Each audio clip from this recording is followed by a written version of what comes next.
Convido você a abrir mais uma vez a palavra do Senhor, agora na segunda carta do apóstolo Paulo.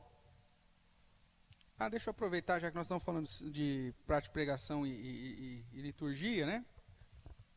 Então vocês viram lá a escalinha e algumas dicas aí relacionadas à liturgia, né? Que é justamente o que nós fizemos agora. O Novo Testamento só tem 2 livros: o livro de Atos e o livro do Apocalipse. O resto tudo é carta. Então, e só as cartas vão ter então essa ideia de primeira e segunda. Como é carta, se é Novo Testamento, é feminino. Então a carta, a primeira carta ou segunda. Quando você vai para o Antigo Testamento, aí é só livros, não tem carta lá. Então, aí vai para o masculino. Primeiro Crônicas, porque é primeiro livro, não é carta. Então é primeiro Crônicas, segundo Crônicas, primeiro Reis, segundo Reis. Então, na hora de estar na liturgia, você vai convidar, abra a sua Bíblia, então, para não ter erro, no livro, ou no segundo livro, põe sempre o que é, porque para você não errar. E isso, pastor, mas isso aí passa, o pessoal entende.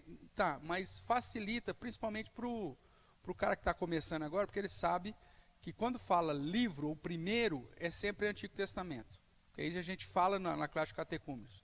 E quando é segunda ou primeira, é carta, então vai estar sempre no Novo Testamento. Tá? Então vamos lá, 2 Timóteo, capítulo 4, versos 1 e 2. Nós já lemos isso em outro momento, mas vamos relembrar aqui. 2 Timóteo 4, versos 1 e 2. Diz assim: Conjuro-te perante Deus e Cristo Jesus, que há de julgar vivos e mortos pela sua manifestação e pelo seu reino, prega a palavra. Insta, quer seja oportuno, quer não, corrige, repreende, exorta com toda longanimidade e doutrina. Nós vemos Paulo, então, exortando aqui Timóteo, dentro da sua função pastoral, a pregar a palavra. E essa é a maior definição do sermão expositivo. O que é o sermão expositivo? É pregar o que a palavra diz. Nós já vimos e temos chamado a sua atenção para o perigo do sermão alegórico. Isso aqui é o terror dos púlpitos. Né? Calvino vai dizer que sermão alegórico é do diabo. Por quê? Porque ele ludibria o ouvinte a se distanciar da verdade e a criar na sua própria mente o significado que ele quer. Então, o sermão alegórico é a pior coisa que alguém poderia fazer para uma igreja. Enquanto que o sermão expositivo é a expressão mais fiel que um pregador poderia trazer para a sua igreja. Pregar o que a Bíblia está dizendo. Expor o que a Bíblia está falando.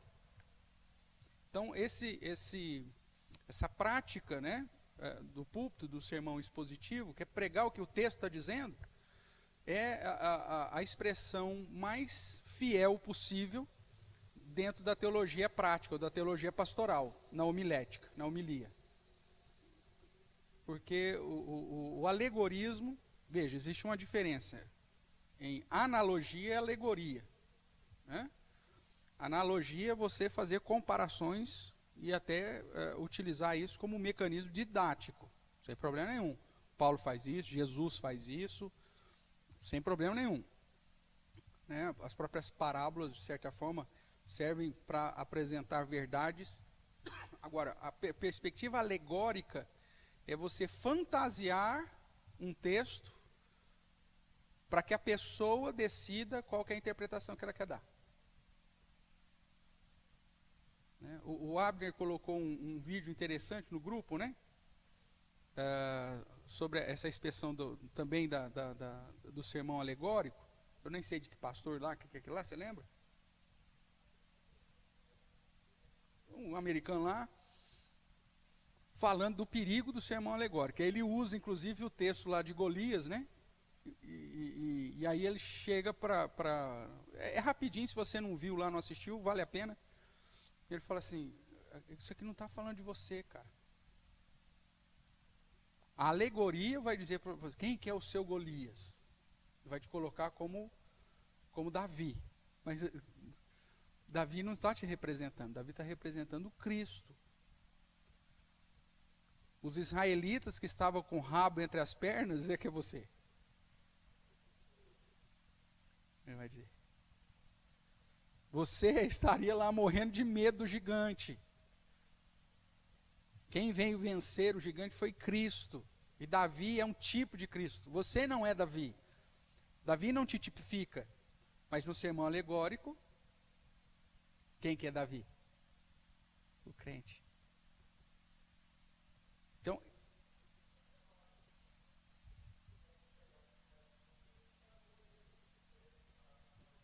cada um vai decodificar as pedras que quer. Porque o alegórico fala assim, quais são só 5 pedras? Aí, cada um chega à sua própria conclusão. Isso é a pior coisa que alguém pode fazer para a igreja. E sabe o que é pior de tudo? A igreja vai amar. A igreja vai sair rindo de orelha, olhando, que sermão maravilhoso. Que delícia. Hã? Vai sair com o bornal cheio de pedra. E esse que é o perigo do sermão alegórico, porque ele agrada os ouvintes. Ele fala aquilo que o cara quer ouvir. E mesmo que não fala aquilo que o cara quer ouvir, o cara decodifica de acordo com aquilo que ele quer decodificar. Esse é um terror. Aí entra o carisma, porque o cara, na verdade, ele não vai ser um confrontador. Ele vai ser aquele cara que vai te conduzir para a ludibriação, rindo, e você vai para o buraco ainda feliz, porque o cara te levou para lá. Esse é o grande problema. Por isso, o sermão expositivo é a expressão mais fiel que a gente pode trazer numa pregação. A homilética, né, ou pregação, depende, obviamente, da ação do Espírito Santo. Nós colocamos até lá nos passos, lá para você fazer o seu sermão temático. A primeira coisa lá, você lembra qual que era o primeiro passo? Ore. Você vai encontrar muitas pessoas que são profissionais. O cara sabe usar as ferramentas como ninguém. Mas mesmo tendo todo esse ferramental, e até identificando corretamente o ensinamento do texto, na hora da pregação, se ele não estiver na dependência do Espírito Santo, meu irmão, aquele negócio vai ser algo que não vai redundar em honra e glória para o Senhor, então não vai funcionar. Vai ser simplesmente a apresentação de um trabalho acadêmico. A gente não pode nem ludibriar as pessoas com um alegórico e nem simplesmente entediar as pessoas com um trabalho acadêmico. A gente tem que levar a palavra viva para eles. Por isso a dependência do Espírito Santo para transformar o resultado do nosso estudo naquilo que Deus quer falar ao coração das pessoas é fundamental. Sem vida com Deus não dá para subir no púlpito. Tem muita gente que faz isso, mas mais dia, menos dia, a casa cai. Mais dia, menos dia, Deus mostra a sua santidade naqueles que se achegam a Ele. O negócio vai cair. Então, vida com Deus é muito melhor, até mesmo, do que um sermão rigorosamente exegético. A piedade, irmãos, ela supre uma possível falha que porventura você tenha no mecanismo da interpretação.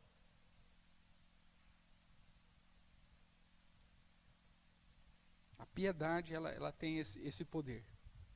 Às vezes de uma palavra, de uma expressão que não ficou tão clara, mas o modo piedoso das pessoas verem o seu zelo por Deus, o seu zelo pela palavra, a sua seriedade em trazer aquela mensagem, elas vão ficar mais atentas àquela mensagem. Ela pode até não gostar de você, pode ser que você não tenha o carisma para agradá-la, mas ela vai falar, poxa, essa mensagem parece ser uma mensagem séria, eu preciso estar atento àquilo que esse homem está dizendo. Mas isso se dá mediante essa comunhão com Deus. No que tange a nossa responsabilidade como pregadores, temos que manejar bem a palavra da verdade, né? Então, existem alguns passos simples, porém eficientes na preparação de um sermão. Não adianta também você focar só a oração e não fazer a sua tarefa de casa. Nenhum extremo é o ideal. Senhor, me ajude, que o Senhor me traga uma palavra lá para o povo agora. Abre lá em qualquer texto, lê um verso, abre a boca e sai falando um monte de besteira, que na verdade muitas vezes você vai falar verdades bíblicas, só que não tem nada a ver com o texto. É o outro problema de sermão. O cara fala, tudo que ele falou é verdade. Ele não falou nenhuma heresia. Ele não falou nenhuma mentira. Ele não usou nenhuma expressão antibíblica. Só que ele não pregou o texto. Aí também não adianta nada. Você só enrolou o povo. Irmãos, Deus é maravilhoso, irmãos. Olha que texto lindo, irmãos. Não é maravilhoso. Porque Deus é fantástico. Olha só, irmãos, conjuro-te. Olha, é maravilhoso. Deus é lindo. Não existe salvação fora de Jesus. Nós sabemos disso. Porque a palavra do Senhor, ela é viva e eficaz. Nós sabemos disso. Tá, meu amigo, fala para mim o que está dizendo o bendito texto. Porque os profetas do Senhor revelaram a respeito da vontade do Senhor de maneira fiel, irmãos. Isso é maravilhoso. Paulo sempre foi um apóstolo maravilhoso. Tá. Mas o que o bendito texto está falando? Você vai falar um monte de verdade. Irmãos, nós somos salvos pela graça, nós não podemos perder este foco. Irmãos, a palavra do Senhor, ela é viva e eficaz, mais cortante que o espada de domínio. Irmãos, Deus é o mesmo ontem, hoje e eternamente. O Senhor Jesus prometeu que vai voltar, irmãos. A palavra do Senhor diz que nós devemos amar a Deus acima de todas as coisas. E você vai falar um monte de verdade, você não vai errar absolutamente nada, mas não está no texto, então também não funciona. Porque eles lêem um versículo e aí eles vão conduzir a igreja dentro daquilo que está no coração dele, e ele vai falar, vai rechear aquilo que ele quer com um monte de expressões, frases, orações bíblicas, verdadeiras. Irmãos, porque é muito bom, como é bom e agradável estar unidos os irmãos. Aleluia.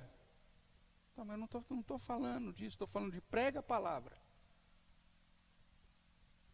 Tá certo? Então veja, irmãos, dois extremos. O sermão alegórico, terrível, mas o sermão também sem estudo é tão terrível quanto. Você só está fazendo o povo perder tempo. Mesmo que você não fale mentira nenhuma, você vai usar várias expressões verdadeiras, mas você não ensinou o texto, então isso não ajuda a nada. Tá certo? Melhor fosse, então, você só ler a Bíblia, ler o texto, que aí o texto por si só já fala. Está na Bíblia, mas no texto não tem nada a ver com o texto. E não explicou. O nosso foco como sermão expositivo é pregar a palavra, o que o texto diz. Tudo bem até aqui? Então vamos lá. Relembrando aí o que é um sermão expositivo. Então, na verdade, o sermão expositivo expõe as verdades contidas em um determinado texto, resultantes de uma exegese, de um estudo gramatical histórico. Porém, apresentado de um modo claro, completo, atraente. O sermão expositivo, na verdade, é o resultado daquilo que a exegese desse estudo histórico gramatical, né, produziu, comunicado de um modo compreensível e didático ao ouvinte.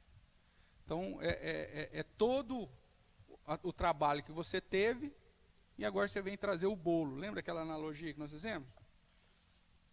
Ali, meu amigo, você teve que ralar, você teve que esperar o fermento crescer, você teve que fazer um monte de coiseira, o seu trabalho.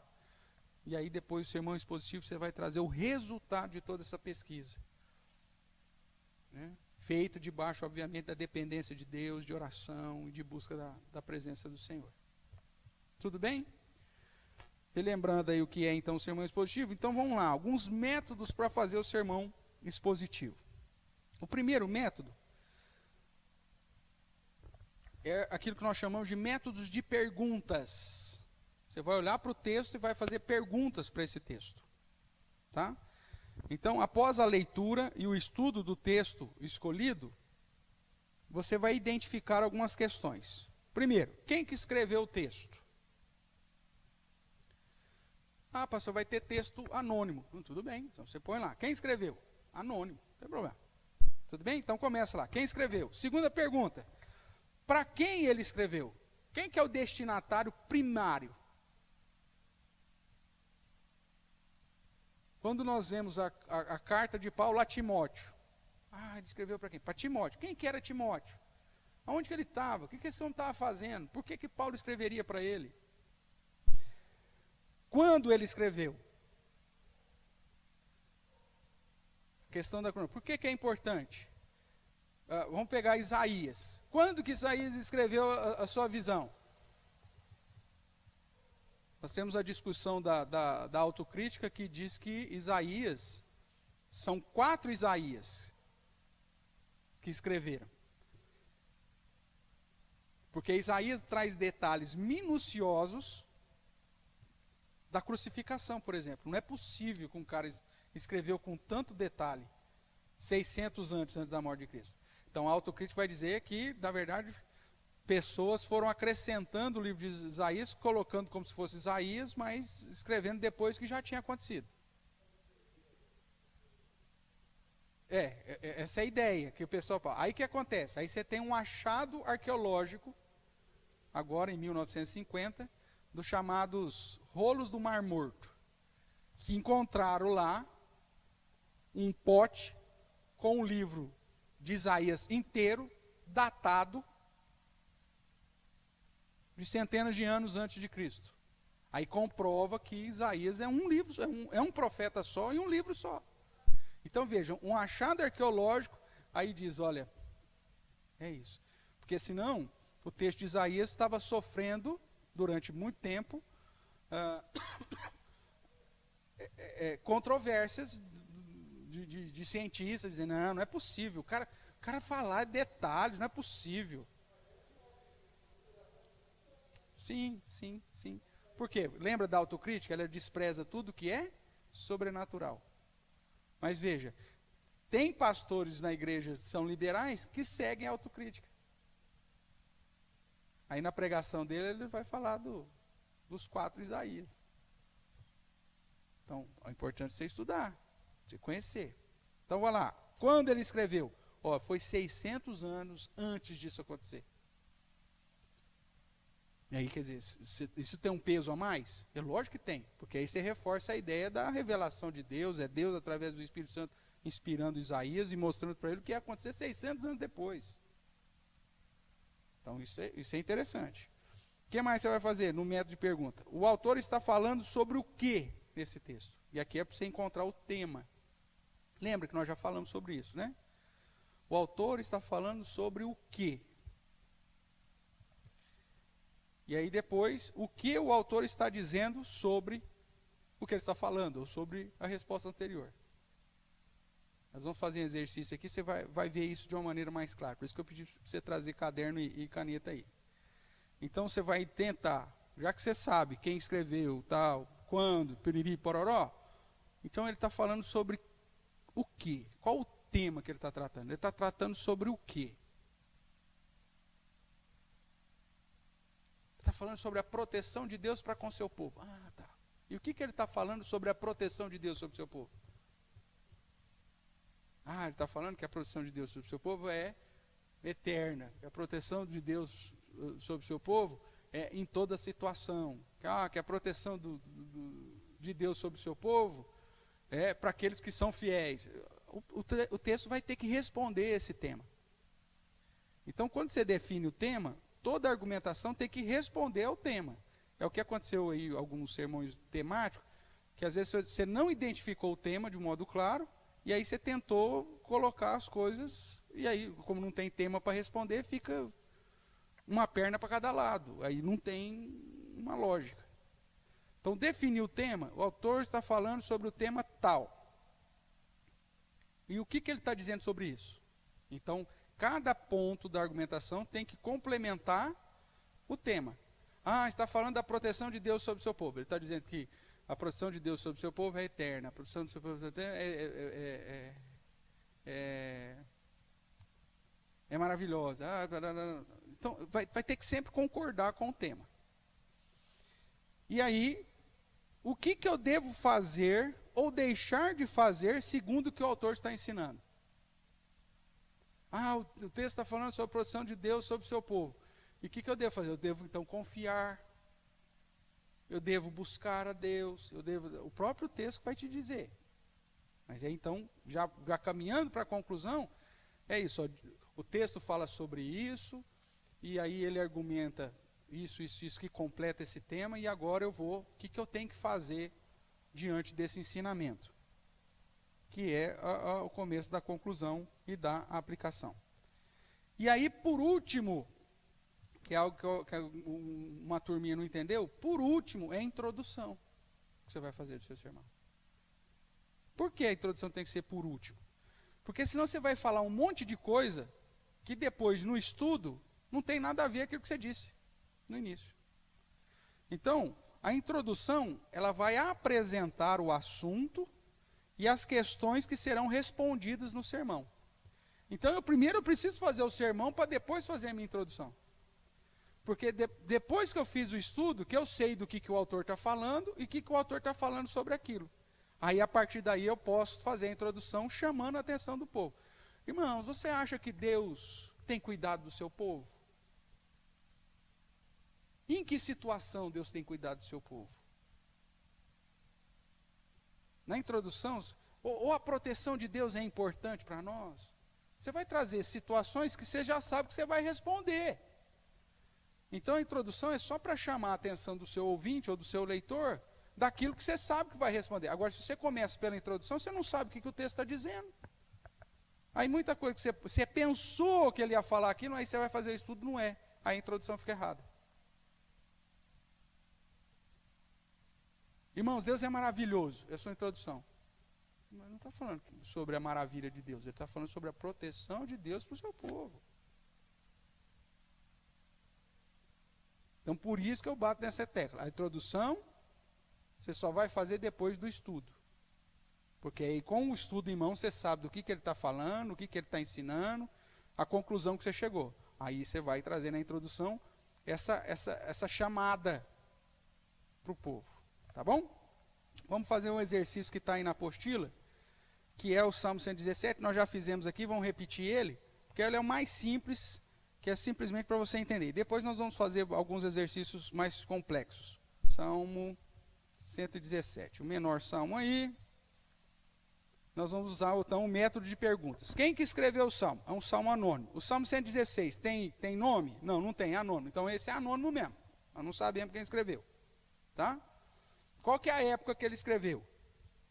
Também, só pelo salmo, é difícil entender. Aí, o que mais? Então, você vai usar as perguntas lá. Aplique as perguntas, quem escreveu, quando escreveu, para quem escreveu e tudo mais. No caso aqui do Salmo 117, muitas dessas perguntas vão ficar em aberto. Isso não é problema. Tudo bem. Aí nós vamos chegar no tema. Qual que é a pergunta? Não, para descobrir o tema. O autor está falando sobre o quê? Essa é a pergunta para você achar o tema. Olha aqui, Gesiel, volta aqui, ó. Eu pus até entre parênteses lá na frente, ó. O autor está falando sobre o quê nesse texto? Entre parênteses, tema. Essa é a pergunta para você identificar o tema da passagem. O autor está falando sobre o quê? E aí depois, para fazer as divisões, o autor está dizendo o quê sobre o que ele falou. Então vamos lá, vamos para o texto aqui, Salmo 117, vamos ler. Isso aí não tem. Vai ter texto que você não vai ter. Agora vai ter outros textos que vai ter, e isso vai ser importante para te identificar. No caso do Salmo 117, não vai ser essencial para mudar a sua interpretação. Então você pode ir direto para buscar o tema. O que o texto diz? Louvai ao Senhor, vós todos os gentios, louvai todos os povos. Veja o paralelismo aqui judaico, gentios e povos são diferentes? Não, são sinônimos. Ele não está falando, os gentios é uma turma e os povos é outra turma. Não, não, não. Ele está falando para o mesmo destinatário. Ele está escrevendo para quem? Para os gentios, ou para todos os povos. Então você já, na leitura, identificou para quem que ele escreveu. E isso é interessante, porque ele começa com um verbo dizendo louvai, que é uma ordem. Ele está apresentando uma ordem de louvar, não para o povo judeu, mas para os outros povos. Isso, dentro de um contexto do Antigo Testamento, tem um peso. Aí o que ele diz? Então, louvai o Senhor, vós todos os gentios, louvai todos os povos. É que é só repetição. Porque é um cântico, então é a repetição do cântico. Porque muito grande é a sua misericórdia para conosco, e a fidelidade do Senhor subsiste para sempre. Aleluia, que é louvai ao Senhor, louvemos ao Senhor. Então ele começa e termina o salmo com a ideia do louvar a Deus. O autor está falando sobre o quê? Como pregar aos gentios. É isso que ele está falando? Não, ele não está falando nada de pregação. Tanto é que o destinatário é o gentio. Ele está falando algo para o gentio. E o que ele está falando então para o gentio? Que o gentio tem que fazer o quê? Louvar. Então, ótimo. O autor está falando sobre o quê?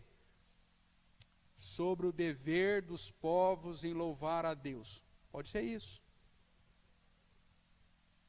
Ele está falando só de adoração?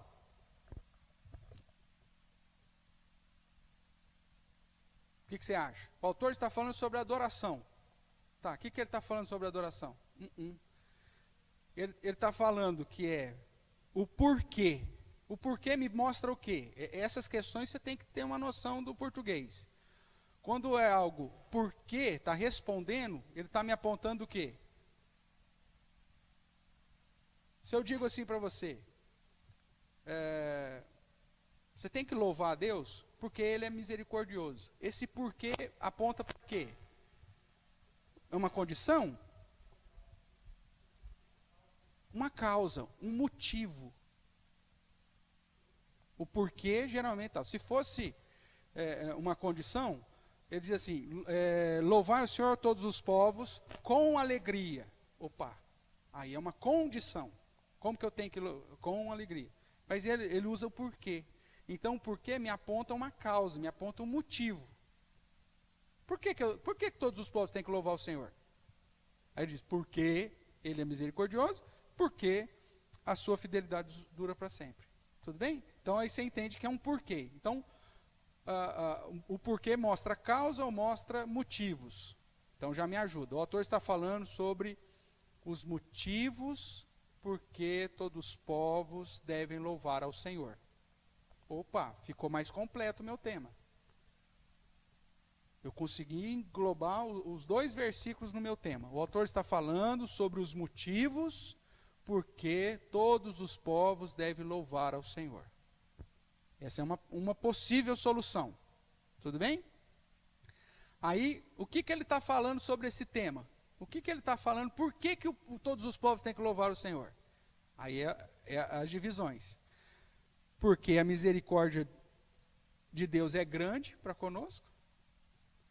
E porque a fidelidade do Senhor subsiste para sempre. Esse ezinho aqui é uma partícula aditiva, mesmo que não tenha o porquê a sua fidelidade dura para sempre, acaba servindo para as duas partes do verso. Então, por que você vai louvar ao Senhor? Porque muito grande é a sua misericórdia para conosco, e porque a fidelidade do Senhor subsiste para sempre, ou é eterna. Então veja, o texto está falando sobre o quê? O dever ou o motivo porque todos devem louvar ao Senhor. E quais são os motivos porque todos devem louvar ao Senhor? Porque muito grande é a sua misericórdia para conosco e porque a sua fidelidade dura para sempre. Então, nesse sermão você vai ter quantos pontos? 2. Por que só 2, pastor? Não tem que ser 3? Não, o texto está dando 2, é 2 que eu vou pregar. Se ele estivesse falando, porque muito grande é a misericórdia para conosco, a sua fidelidade subsiste para sempre, e ele é eterno, de eternidade a eternidade. Opa, aí eu tenho 3 motivos, mas ele aqui só me deu 2 motivos. O porquê para me apontar então para motivo. Tudo bem? Pastor, tem como ser diferente disso? Tem, mas não vai fugir do tema propriamente. Se eu não quero falar sobre os motivos porque todos os povos devem louvar a Deus, eu posso sintetizar esse tema. Eu ponho lá,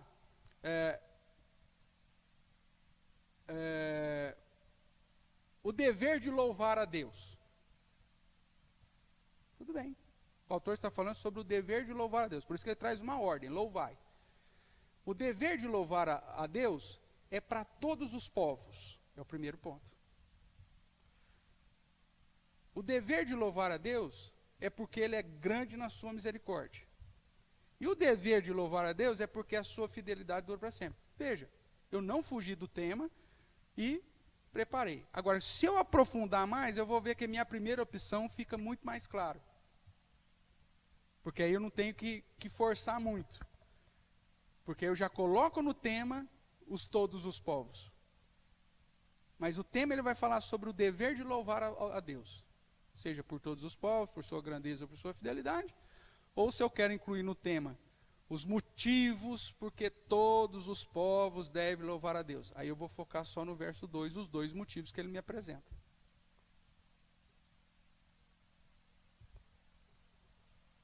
Essas duas perguntas são chave e você vai ter que usar sempre. Você tem, a partir do momento que você dominar a utilização dessa pergunta, fica mais fácil. Então, você pergunta lá para chegar aos temas, os pontos de argumentação. Então, esse aí é o método das perguntas.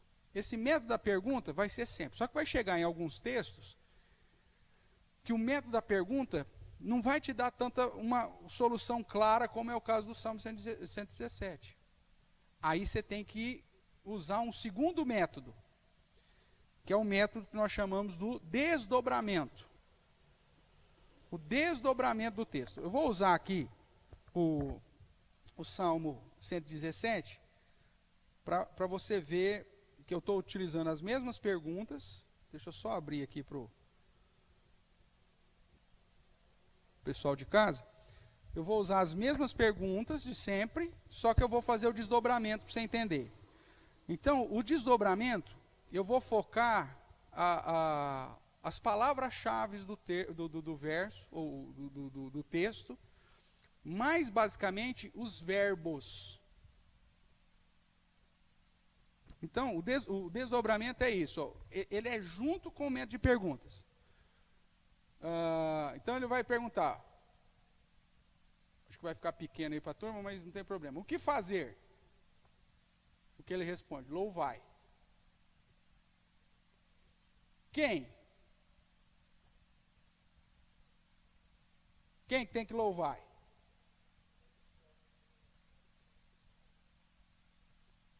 Todos os povos, ou os gentios. Antes, eu ainda posso fazer mais uma pergunta. A quem? Ele está falando do que eu fazer, é uma ordem, louvai. A quem? Quem quer que está aí? Ao Senhor, é isso? Usa o texto aí, o texto que vai te responder. Então, estou fazendo perguntas. O que fazer? Louvai. A quem? Ao Senhor. Quem que tem que louvar? Todos os povos. Por quê? Aí eu tenho mais 2 pontos aí. Misericórdia grande e fidelidade eterna. Eu fiz a mesma coisa, só que agora com o método do desdobramento. Eu fiz as mesmas perguntas, mas com desdobramento. Aí, olhando assim, aí fica mais fácil de eu fazer a pergunta para gerar o tema. Então, do que o texto está falando? Ele está falando do dever de louvar. Eu posso até dividir isso no meu sermão, não vai ficar errado. O autor está falando sobre o dever de louvar, porque é uma ordem, é um dever.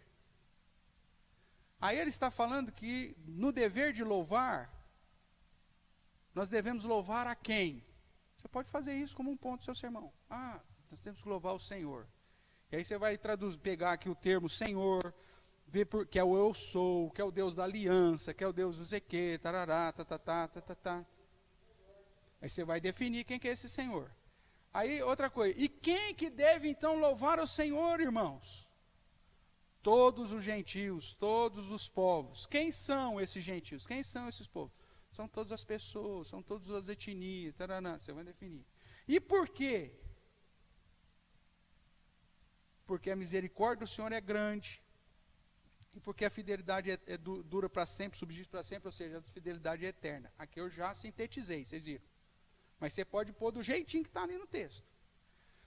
Esse, com desdobramento, você vai, é a mesma situação das perguntas, só que você vai ficar vamos dizer assim, a receita inteira do bolo. Não tem problemas. Tem como. No começo, o que eu sugiro é que você comece fazendo assim. Aí você vai usando, né? O que, quem, a quem, como, por quê. Agora, como? Vamos pôr aqui, vamos supor que você coloca lá aquela ideia lá do como. Eu acho que eu pus na apostila aí, que tem essas perguntinhas aí ou não? Eu não sei se eu pus na apostila. Mas você vai fazer todas as perguntas. A quem, o que fazer, a quem, o que, por quê, como. Todas essas perguntas. Agora, faz a pergunta como para o texto. Tem essa pergunta como aí para o texto? Não, não tem. Então isso aqui, essa pergunta não cabe. Tudo bem. Eu não vou usar. Então, pastor, eu vou usar então o receituário do bolo. Não tem problema. Irmãos, hoje nós queremos falar com vocês sobre o dever de louvar. Tá bom. Segundo o Salmo 117, o dever de louvar tem que ser para o Senhor. A quem nós devemos louvar? Ao Senhor. Veja o que diz isso. Louvai ao Senhor. Tudo bem. E quem que deve louvar então o Senhor? Todos os gentios, todos os povos. Aí você vai explicar quem são os gentios, quem são os povos. E por que eles vão louvar? Por que todos os povos e gentios devem louvar ao Senhor? Porque a misericórdia de Deus é muito grande para conosco e porque a fidelidade subsiste para sempre. Louvemos ao Senhor. O que esse texto nos ensina, irmãos? Que todos nós temos que louvar. Não só o povo judeu, mas todos têm que louvar. E temos que louvar a Deus porque é sua misericórdia. Você vai trabalhar com esse termo. O que significa misericórdia? E você vai, fidelidade. O que significa fidelidade? E aí você vai linkar essa fidelidade com o termo eu sou, o Deus da aliança, o Deus da fidelidade, o Deus que promete e cumpre. Tá. Então esse aqui, agora, e aquele primeiro exercício que nós fizemos? Aquilo lá é quando você já tiver dominado o método do desdobramento, porque aquele é o bolo. Aquilo lá é fazer tudo esse serviço aqui e transformar de uma maneira mais atraente. Porque isso aqui fica muito quadradinho, fica muito aula, fica muito estudo bíblico. Ou não? Fica, não fica? Agora, se eu falo, irmãos, nós vamos falar sobre os motivos, porque todos os povos devem louvar ao Senhor. Opa, eu já dei uma roupagem. Nossa, sermão complexo, hein? Mas é a mesma coisa.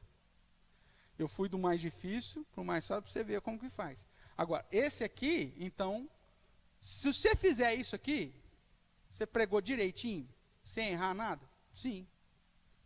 Aí, com o tempo, com a experiência, aí você vai deixando o bolo mais bonito, né? Aí você não traz a forma junto, mas aí você já começa a colocar adereço nesse bolo. Aqui você trouxe o bolo na forma. Não tem problema. Pastor, estou começando. Ótimo. Então faça assim. Mateus 4, 23 e 24. Então vai lá, pega lá para mim.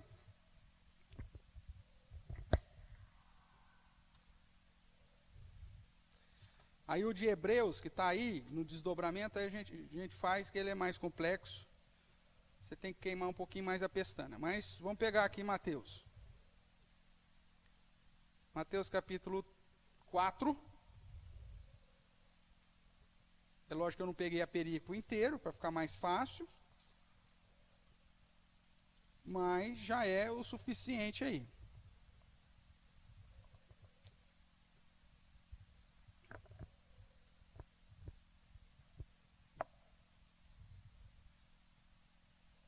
Vamos lá, 23 e 24. Percorria Jesus toda a Galileia, ensinando nas sinagogas, pregando o evangelho do reino e curando toda sorte de doenças e enfermidades entre o povo. A sua fama correu por toda a Síria. Trouxeram então todos os doentes, acometidos de várias enfermidades e tormentos, endemoniados, lunáticos e paralíticos, e ele os curou. E da Galileia, vou ler até o 25. Da Galileia, Decápolis, Jerusalém, Judeia e da além do Jordão, numerosas multidões o seguiam. Ok? Muitas vezes, irmãos, muitos detalhes no texto são simplesmente para referendar o ensinamento em si. No desdobramento, nós vamos seguir os verbos. O foco do desdobramento está nos verbos. No caso aqui, nós estamos falando sobre Jesus, isso é claro, né? Então, o que Jesus fazia? Primeira pergunta, o que ele fazia? Ele fazia. Pronto, primeiro verbo que apresenta. Percorria. Onde? Outra coisa que você vai perguntar, onde? Toda a Galileia. Ok? E o que ele fazia enquanto ele percorria lá? Aí você tem, veja, esse verbo você vai colocar em destaque, porque ele andava lá em toda a Galileia, aí ele fazia algumas coisas. Então você vai fazer como se fosse colunas, assim, no desdobramento. Como está no modelo, aí você vai ver. Porque aí você vai começar a juntar as ações que são iguais. Percorria, ele percorria ensinando? Não. Enquanto ele percorria, aí ele ensinava. Onde? Onde que ele ensinava? Na sinagoga.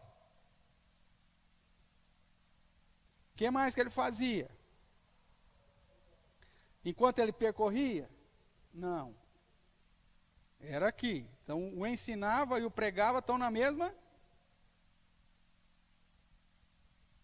linha aqui, na mesma coluna. E ele pregava o quê? A pergunta aqui que é presente é o quê? O Evangelho. Estamos desdobrando. O que mais que ele fazia? Curava. Então ele ensinava, pregava e curava. Aí a pergunta que surge aí, qual que é a pergunta? Ele curava? Ele curava onde? Não. Ele curava o quê? Não. Ele curava quem? E aí você tem uma listinha aí. Na verdade, o que primeiro, né? Ele curava o quê? Toda sorte de enfermidade, doença. E quem?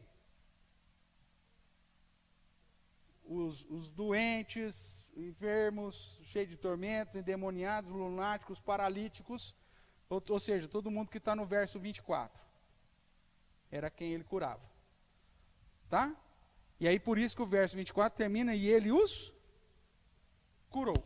Então, é um quarto verbo que aparece aqui? Não, está dentro do curava. Ele curou aqueles que trouxeram para ele. Tá certo? Se eu for pegar só o verso 23 e 24, então eu tenho um limitador.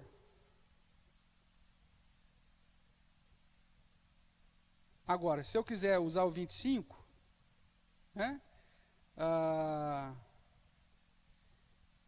nós vemos que amplia um pouco mais esse lugar, esse onde. Que aí diz aí, Galileia, Decápolis, Jerusalém, Judeia e da além do Jordão. Se eu for usar o verso 25, então esse onde aqui passa a ser todo Israel. Se eu for usar o verso 24, é Galileia. Se eu for usar até o verso 25, aí eu amplio para todo Israel. Mas aí você tem a Galileia, você sabe que é o norte. Né? Decápolis é uma região das 10 cidades lá, que fica perto do mar, da Galileia. Jerusalém já é sul. Judéia já é sul. Da além do Jordão, eram as tribos que ficavam para lá do Jordão. Então, você vai, no estudar aqui essa discriminação, você vai ver que já está tratando de todo Israel. Então, veja, olha, ele está falando de quem? De Jesus. Que fazia o quê? Percorria. Onde? Vou pôr aqui, ó, todo Israel. Fazendo o quê? Ensinando, pregando e curando. Se eu for usar o desdobramento do receituário do bolo, e eu vou falar, irmãos, nós vamos estudar hoje sobre o ministério de Jesus em Israel. Se eu for usar o verso 25 junto. Mas o ministério de Jesus em Israel? Não, não é isso. Eu tenho que focar o que ele fazia. Porque é isso que o texto está me mostrando. Então, eu estou tentando lapidar o tema. Enquanto Jesus percorria todo Israel, o que ele fazia? Então o foco é o resumo do ministério terreno de Jesus em Israel. Estava no ensino, nas sinagogas, dos religiosos, sobre a lei, sobre os profetas, sobre os quê? Estava na pregação. Qual que é a diferença de ensino e pregação? Porque a pregação traz o evangelho. Que evangelho? O evangelho do reino, da mudança, papapá. Aí você vai esmiuçar cada detalhe. E curava. Quem? Todas as pessoas, de tudo quanto é lugar, todos que trouxeram para ele, e de toda sorte de enfermidade. Então, tudo bem. Então, o autor está falando sobre o quê? Características do ministério terreno de Jesus em Israel. Primeira característica, ele ensinava nas sinagogas. Segunda característica, ele pregava o evangelho do reino. Terceira característica, ele curava todas as gentes de toda sorte de enfermidade. Pronto.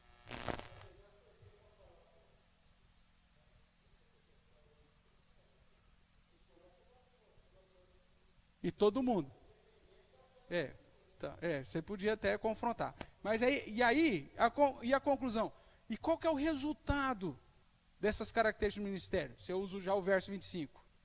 Aí você tem lá o final do verso 25. Qual que era o resultado? Numerosa multidão seguia.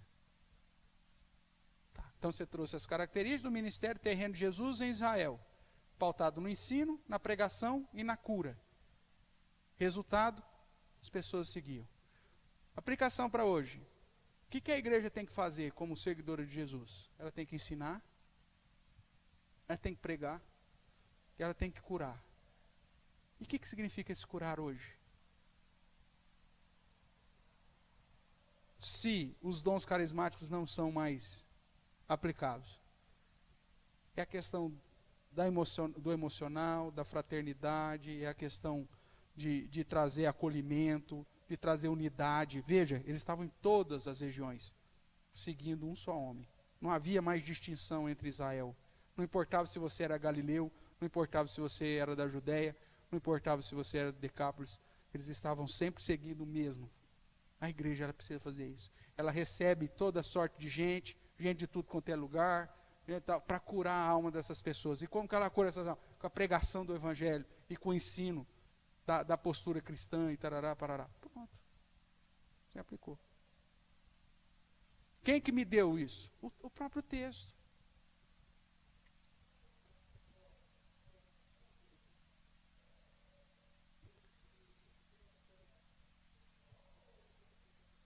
Não, dá para ser expositivo sempre. Agora, existem algumas questões que estão implícitas. Por exemplo, lá no Salmo 117, o porquê da fidelidade não estava escrito no texto, mas ele estava implícito. Você vai adorar porque é grande a sua misericórdia e, por causa daquela partícula e de adição, esse porquê passa a valer para cá também. por conta de um ezinho, que é uma partícula aditiva. Então, está implícito. Não tinha o porquê, mas por conta daquela questão, mesmo implícito, você chegou a essa conclusão. Então, pronto. Às vezes não vai estar necessariamente no texto. E aí a questão do curar. Por que você vai aplicar na perspectiva de uma cura hoje mais emocional do que necessariamente física? Porque não compete à igreja agora curar fisicamente as pessoas. Mas a igreja compete ela trazer a cura para a alma das pessoas. Trazer luz para a alma das pessoas. Então você vai aplicar nesse sentido. Porque aí você está olhando para a teologia bíblica, para todo o contexto. Se eu fosse usar só esse texto, falou, a igreja tem que ensinar, pregar e curar. Então não tem que pôr cura aqui. Se eu desprezo todo o restante da revelação. Mas hoje nós sabemos que essa cura que a igreja exerce não é uma cura física, mas é uma cura social, uma cura emocional, uma cura fraternal e por aí vai. Espiritual. Tudo bem? Veja, desdobramento junto com o método de perguntas. Depois que você pegou o esquema, você não precisa fazer esse desdobramento. Você já vai para as perguntas direto e vai sair naturalmente. Porque às vezes você vai pegar textos maiores. Nós estamos pegando sempre 2, 3 versos. Às vezes você vai pegar um capítulo inteiro. A perícope é um capítulo inteiro. Puxa vida. Aí você vai ter que fazer o desdobramento e nas colunas. Porque ele vai dizer às vezes um verbo. Aí desdobrando desse verbo vai ter esse. Porque ele percorria, ele ensinava. Porque ele percorria, ele pregava. Porque ele percorria, ele curava. Então, há esse desdobramento natural no texto. Aí, se ele estava, eu ensinava produzindo discípulos. Opa, então aí o produzindo discípulo é um resultado do ensino. Se tivesse essa divisão no texto, é outra coluna. Quer dizer, aí quanto mais coluna tiver, quer dizer, mais complexo vai ficar o negócio. Mas aí você vai ter que sintetizar. Aí o que acontece? Às vezes você vai chegar nos mesmos argumentos para o tema, só que com subdivisões. Não tem problema nenhum. E aí você vai ter que, às vezes, identificar quando é repetição. Quando ele diz lá no verso 24 que ele os curou, diz que ele já curava, e depois diz que ele os curou, não, isso aqui é só um paralelo. Não é mais um. E ele curou? Ele curava curando? Não tem essa divisão. É a mesma coisa. Então não tem mais um desdobramento. Aí eu paro nesse aqui.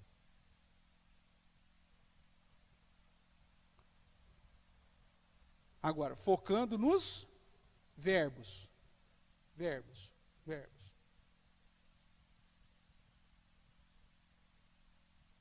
Tá bom?